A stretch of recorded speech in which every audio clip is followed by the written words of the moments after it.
जैसे श्रावण महीने में चढ़ाए गए कनेर के फूल दुर्वा,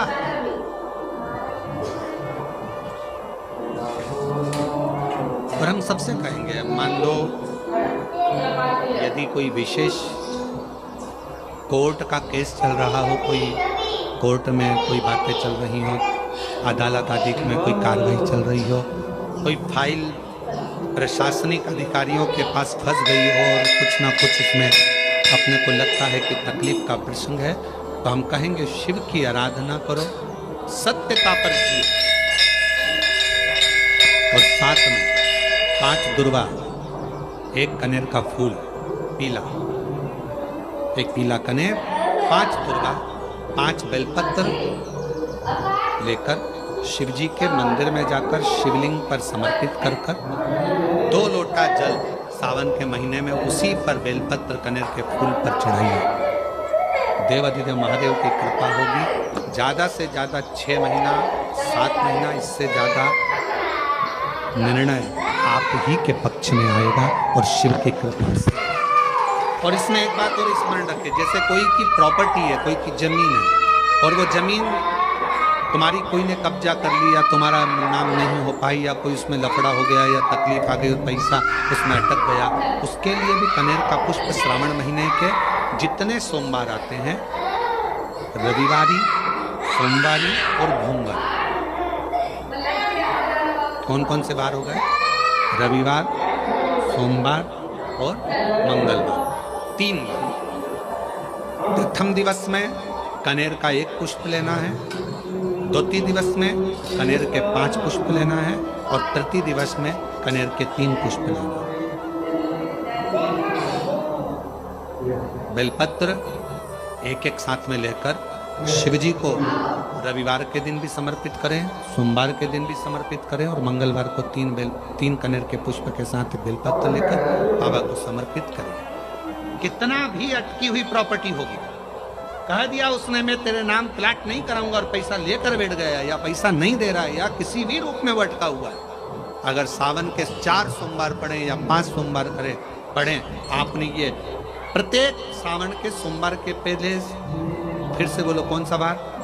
रविवार, सोमवार और मंगलवार, ये 3 बार का क्रम अगर प्रत्येक सोमवार के पहले और बाद में कर लिया, तो आपको उसे प्रॉपर्टी उस व्यक्ति को तुम्हें देना ही पड़ेगी, छोड़ना ही पड़ेगी।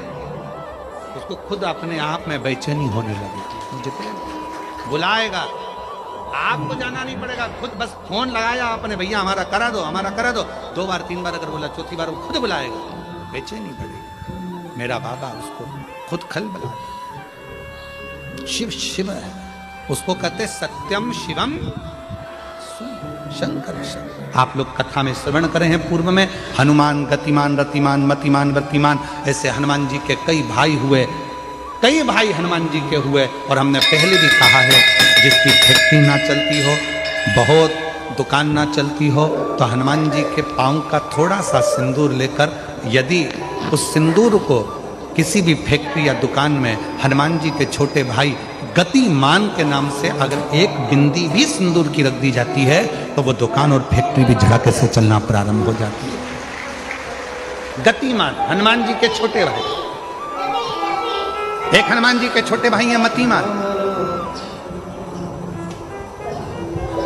जब व्यक्ति डिप्रेशन में जाता है, एकाग्र चित्त नहीं रह पाता है, पढ़ने देखता है पर एकदम मन नहीं लग पाता, तो मतिमान का स्मरण किया जाता है, हनुमान जी के 3रे नंबर के भाई का मतिमान।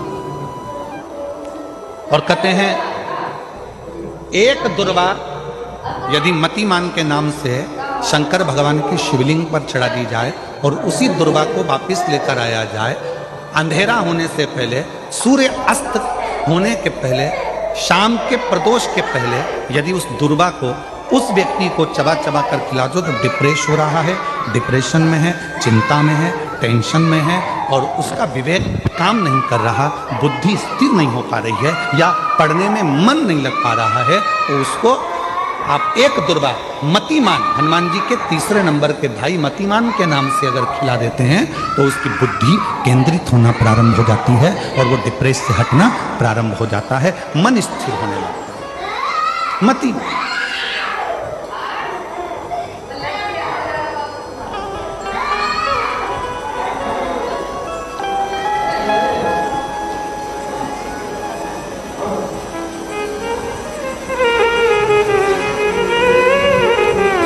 और एक नाम आता है व्रतिमान। इसका प्रैक्टिकल तुम अभी यहीं से कर लेना, ठीक है?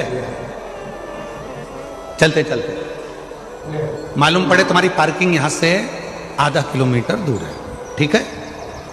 अरे बोलो तो जम के, आधा किलोमीटर दूर तुम्हारी पार्किंग है और तुम्हारी उम्र लगभग बहुत हो गई। मालूम पड़े तुम थोड़े वृद्ध हो गए हो और तुम्हारा घुटना दुख रहा है, तुम्हारी कमर दुख रही है, चलते चलते बड़ी मुश्किल से तुम कथा स्थल तक पहुंचे हो। अब मन में आ रहा है कि मुझे वापस पार्किंग तक जाना है, कैसे जाऊंगी, पाँव तो दुख रहा है। तो एक काम आज चलते चलते करना कि कहीं सीवर वाला महाराज झूठ तो नहीं बोल रहा है, तो प्रैक्टिकल करके जाना। क्या करोगे, यहां से जाते समय आप जब जा रहे हो और आपके शरीर का कोई अंग जब दुख रहा है तो श्री शिवाय नमस्तुभ्यम कहकर श्री व्रतिमान हनुमान का स्मरण करो। किसका स्मरण करना है?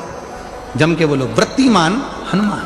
व्रतिमान हनुमान का स्मरण करके कहीं पर भी बैठकर अपने पांव की छोटी वाली जो उंगली है उसको जम के दबाना और दबाने के बाद चल देना। जिस जगह पर भी दर्द हो रहा होगा मेरा बाबा आपको मंजिल तक पहुंचाएगा, दर्द होने नहीं देगा। कल नहीं करना, प्रैक्टिकल आज ही करना। काल करे सो आज कर। व्रतिमान आज करेंगे गुरुजी, 3 महीने में फर्क दिखेगा। तुम तो आज की आज का बताओ ना कि आज की आज में फल कैसे मिले। तुम बिल्कुल तैयारी में बैठो।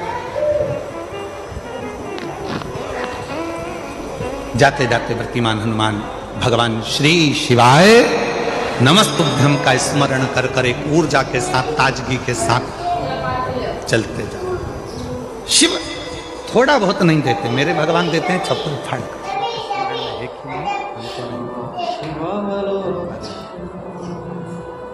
दो माता ऐसी है, दो जगत जननी ऐसी है कि दुनिया का कोई भी व्यक्ति कितना भी टोना कर दे, चाहे दुनिया का कोई भी व्यक्ति कितनी भी विद्या कर दे, चाहे दुनिया का कोई भी तांत्रिक कोई विद्या करने वाला तुम्हारे ऊपर कितनी भी विद्या कर दे, दो देवी ऐसी है जो उस टोना को, उस विद्या को पलट दे।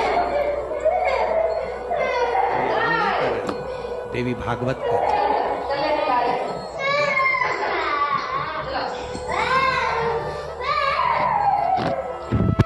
काली पुराण में भी इसका वर्णन है, देवी भागवत में भी इसका वर्णन है। दो देवी ऐसी हैं जो कोई अपने ऊपर अगर विद्या कर रहा है और वो दो देवी का स्मरण कर लिया जाए, उन दो देवी का नाम लेकर मात्र शंकर के शिवलिंग के सामने जो अशोक सुंदरी वाली जगह होती है वहां पर अगर इन दो देवियों का नाम लेकर अगर जल चढ़ा दिया जाए तो किसी ने अगर विद्या करी भी होती है तो पलट जाती है। कोई कितना भी बड़ा तुम्हारे लिए तंत्र मंत्र कर रहा हो वो तुरंत पलट जाता है, एक क्षण नहीं लगता, उनका नाम लेने से पलट जाता है। दो देवी,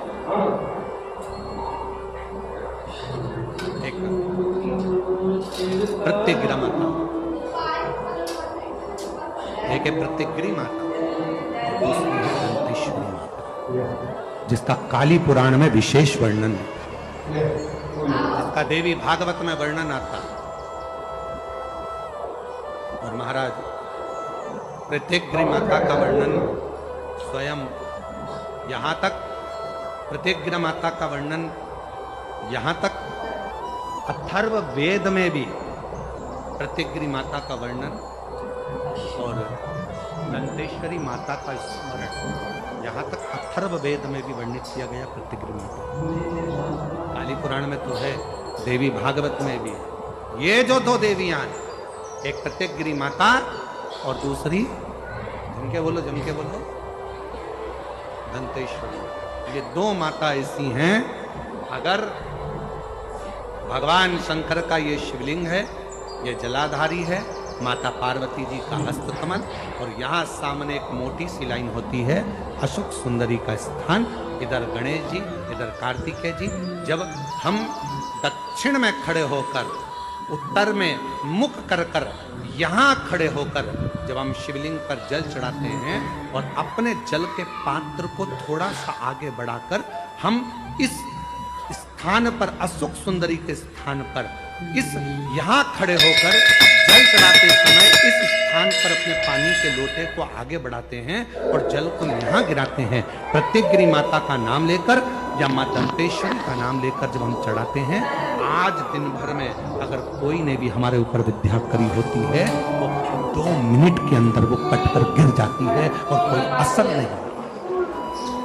तो मां दंतेश्वरी कौन है? ये प्रत्येक गिरी माता। शिव महापुराण में बड़ा सुंदर वर्णन आया कि जब हिरण्यकशिपु ने बहुत तप करा, मेरा निवेदन है आस्था चैनल वालों से, कथा लाइव चल रही है, उनसे हम निवेदन करेंगे कि आपके पास में दंतेश्वरी माता का फोटो हो तो आस्था चैनल वाले अवश्य दिखाते रहें बीच बीच में जहाँ कथा चले। और प्रत्येक गिरी माता का अगर फोटो हो तो सिंह का मुंह होगा माँ का, स्त्री का शरीर होगा माँ का, और बड़े बड़े दंत होंगे उनके, प्रत्येक गिरी माता।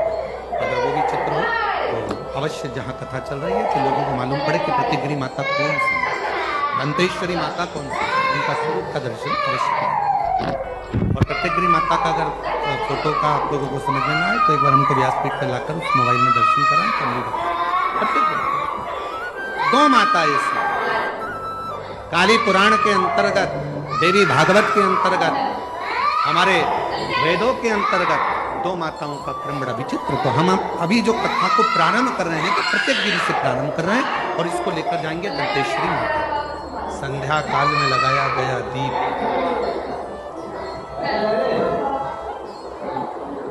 मानदेह नामक असुर का संहार कर देता है।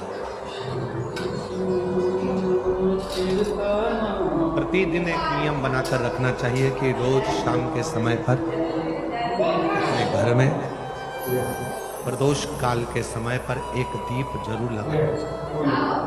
और यदि बेलपत्र का वृक्ष है तो उस बेलपत्र के वृक्ष के सामने भी एक दीप अवश्य लगाएं।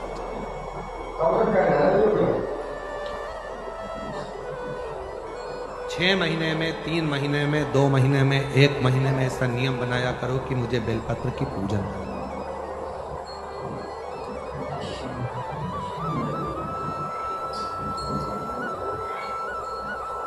स्वयं माता लक्ष्मी जी ने भगवान नारायण को पाने के लिए बेलपत्र का पूजन किया। जब इंद्र की पूरी सत्ता चली गई थी, सारा की सारा धन इंद्र का चले गया था, असुरों ने उस इंद्र के सिंहासन पर अपना कब्जा जमा लिया था, तब इंद्राणी ने, स्वयं सची ने, इंद्राणी ने शिव जी की साधना, बेलपत्र के वृक्ष के, बेलपत्र की पूजा।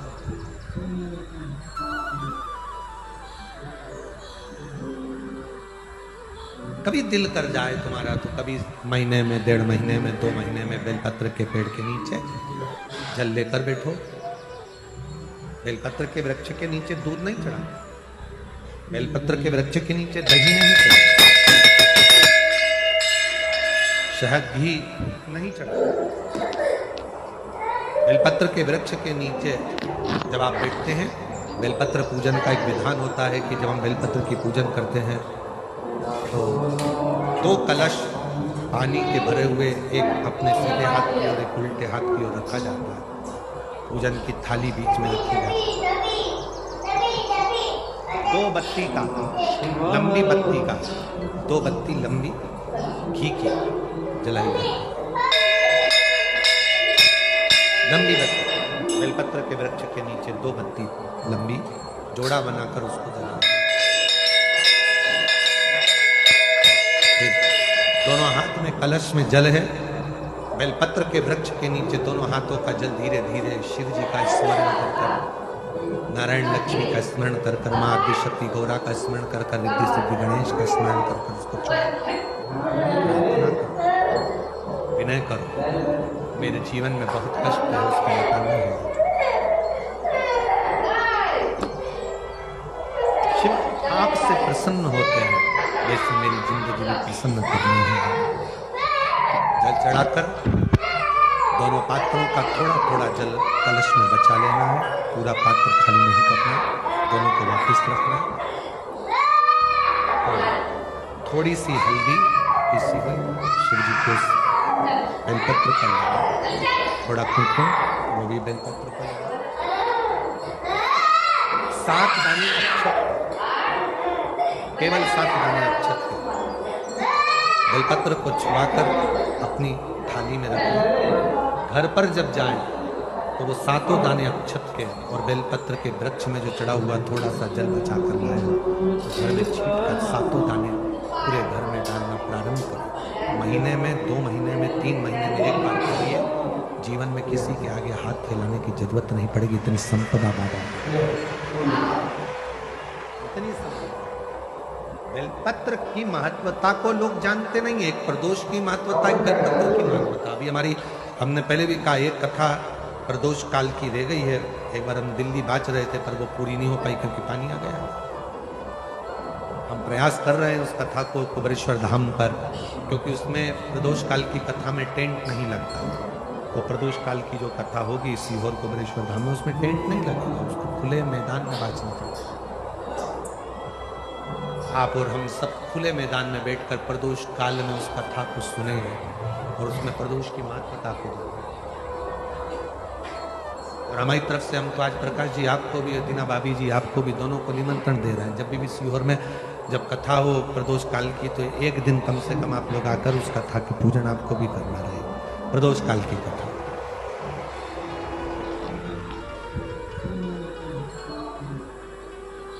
अभी तो नहीं है, पर जब भी तारीख निश्चित होगी, 1-2 साल में, जब बाबा कृपा करेगा तब उसको। पंडाल में भले तुम्हारे लिए हम सोने के लिए पंडाल लगा देंगे, पर कथा सुनने के लिए तो आपको मैदान में ही बैठना पड़ेगा। बोले आस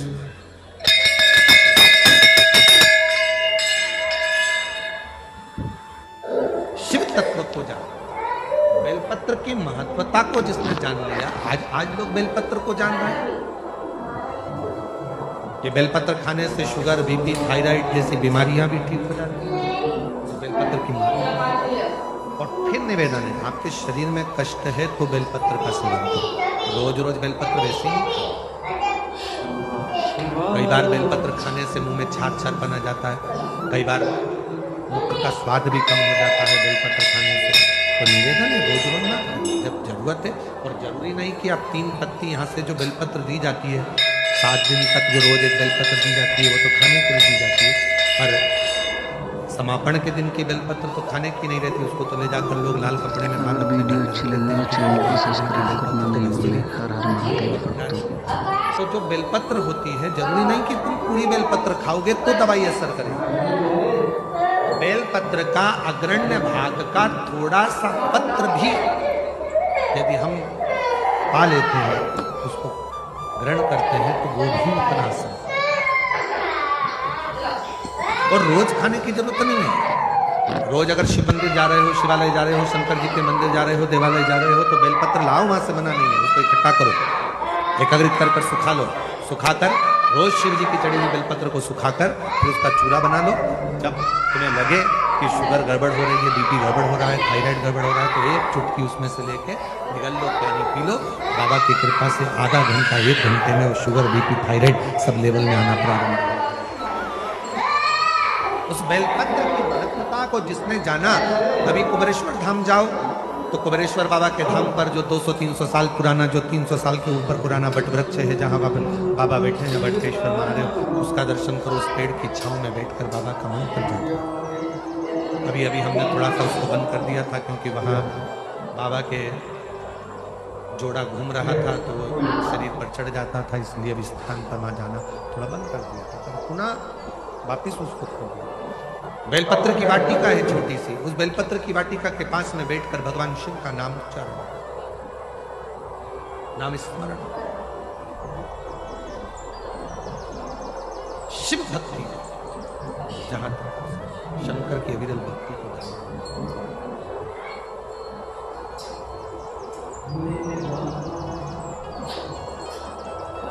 शिव की साधना आराधना जीवन को सुख दे। बेलपत्र का वृक्ष का पूजन अर्चना हमें आनंद प्रदान।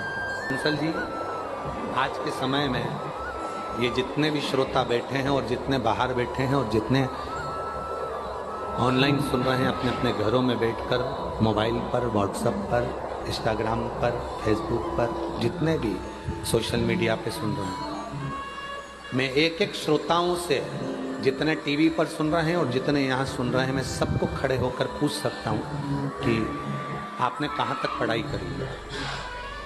बुजुर्ग माताएं भी कह देगी कि मैंने भी कहीं 8वीं पढ़ा होगा, 5वीं पढ़ा होगा, 6वीं पढ़ा होगा, 7वीं पढ़ा होगा। कोई कहेगा कि मैंने MBA करा होगा, कोई कहेगा मैंने ये पढ़ाई करी, कोई कहेगा मैंने ये पढ़ाई करी।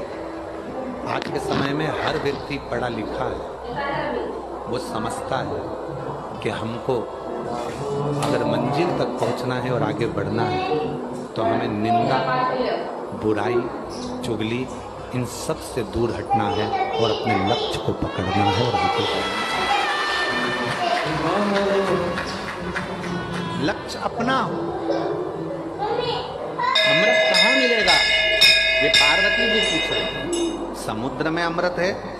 शिव जी कहते हैं अगर समुद्र में अमृत होता तो समुद्र खारा ही नहीं होता। मंथन समुद्र में भी। तो वो जो अमृत मंथन हुआ था, वो अमृत जो निकला था, वो क्या है?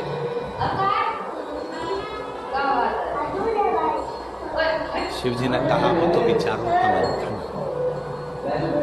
और विचारों का जब मंथन होता है तो उसमें जो अमृत निकलता है वो जीवन को सुख देता है। आज हम एक बात इस व्यासपीठ से, काशी की भूमि से कहना चाहेंगे। प्रत्येक पति और पत्नी को अपने कमरे में आने के बाद मोबाइल को टेबल पे साइलेंट कर पटक देना चाहिए। पति कमरे में आया, पत्नी कमरे में आई, दोनों के मोबाइल साइलेंट कर एक कोने में पटक दो और अपने अपने विचारों का मंथन। पत्नी के पास बहुत सारी बातें हैं जो तुमसे कहना चाहती, पर तुम ऐसे हो कि उसकी बातों को सुनना ही नहीं चाहते। पति कहते हैं ये निंदा करेगी, बुराई करेगी अपनी सास की, ससुर की, परिवार की।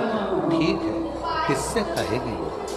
अपना मन हल्का करने के लिए अपने पति से ही तो कहेगी। अगर पड़ोसी से कहना चालू कर देगी तो तुमको काली मिर्ची लग जाएगी। कहेगी तो पति से। किससे कहेगी? कहेगी तो पति से। अपने केवल मंथन समुद्र का नहीं हुआ, मंथन विचारों का हुआ। विचारों का मंथन। बच्चों को क्या कराना है, कहाँ पढ़ाना है, उनकी एजुकेशन कैसी होना चाहिए, आगे का क्या करना है इनका। पर हम मंथन करते हैं तो दूसरों का करते हैं। सास ने ऐसा बोल दिया, ससुर ने ऐसा बोल दिया, तुम्हारी बहन ने ऐसा बोल दिया, तुम्हारे भाई ने ऐसा बोल दिया।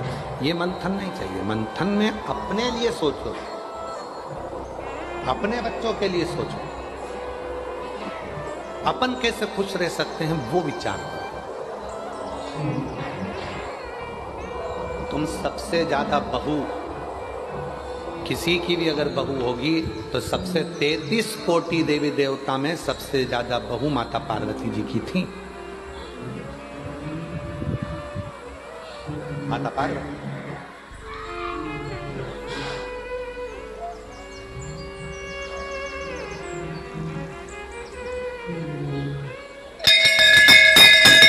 कई माताएं कह देती हैं कि हम हमारी बहू को निभा रहे हैं। बहुएं कहती हैं हम हमारी सास को निभा रहे हैं। मेरी जीजियों कोई किसी को नहीं निभा रहा, समय चक्र निभा कर चल रहा है और तुम उस परिधि के अंदर चल रहे हो। निभाना किसको कहते हैं? कभी विचार करना माता पार्वती जी की बहुओं को देखकर।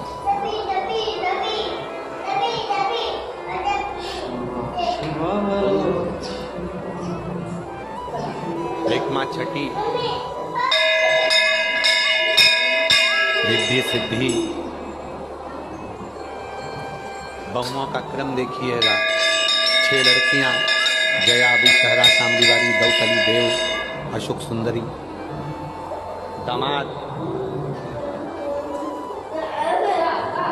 बच्चों के बच्चे शुभ और लाभ, उनके बच्चे अमोद और प्रमोद।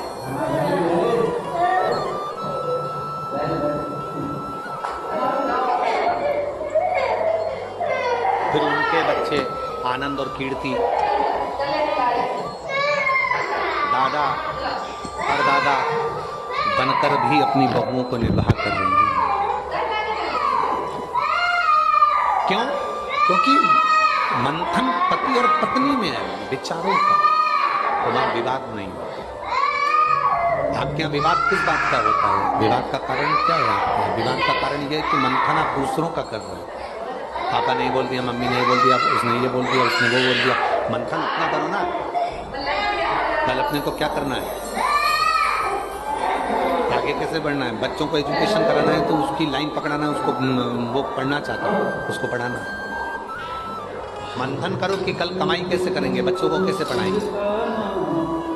मंथन वो नहीं है कि अपनी हिम्मत को हार देना, विष निकाल लेना, इसको मंथन नहीं कहा गया।